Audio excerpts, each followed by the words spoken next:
for yourself. If you're making $300 or $400 I can tell you what your decision will be. It'll be easy. But that's what you want to strive for. Right now, you are in charge of your own little business. You need to make it a big business. All right. Don't sell them. Offer to be of service. They will in turn serve you. Make sure you know what every customer does for a living. Always offer to provide them referrals. Use the TS methodology to create a massive number of referrals. And I just gave you the TS methodology. Okay? Stay in touch with the customer every single month.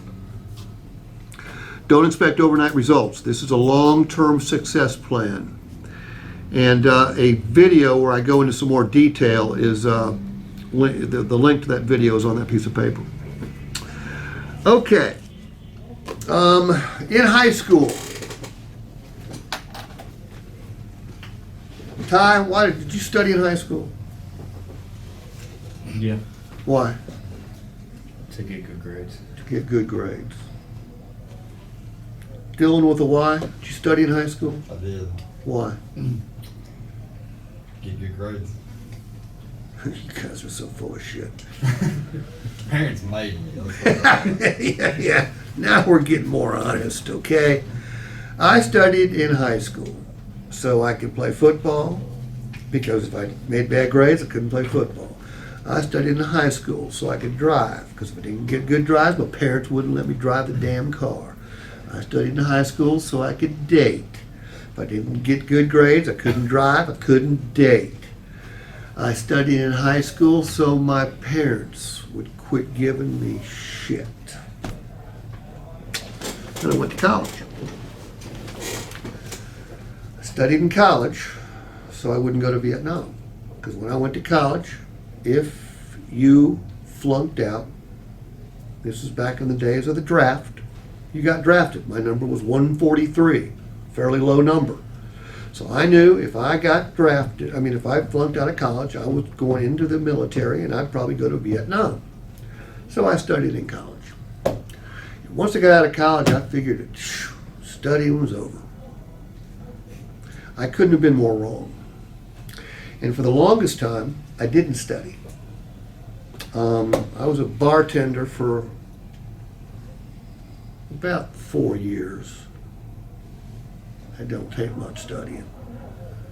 These days they got complicated cocktails. Back then there weren't complicated cocktails. Scotch on the water, bourbon on the rocks, or a beer. Okay, I can handle that. Then I got in the car business, and nobody ever said you needed to study the sales profession. I just did what my managers told me to do. In retrospect, most of what they told me to do was completely stupid, but I didn't know any better because they'd been trained by their managers. Like I said earlier, we'd all been trained by Henry Ford. And remember what Henry Ford said, I'll give the customers any color they want, as long as it's black. Okay? All his vehicles were black. Why? He didn't think customers needed a choice. It wasn't until I'd been in the business for about 20 years that I understood the importance of studying one's profession. I study it today. I study it every single day. I will read an article. I look at the industry publications. I study the sales profession. There's not a single, I take that back. Right now, there's not a single automotive sales trainer that I study. Okay, most of them suck. There's a couple good ones who I have studied. Grant Cardone, anybody heard of him? Okay, he's got some good stuff.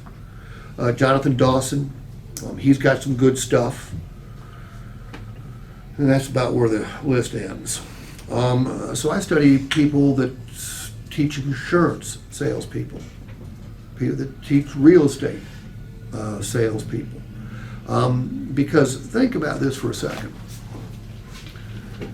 You arguably are selling the single most profitable or single most popular product in the history of mankind. Some people say, well, what about cell phones? What about PCs? What about whores?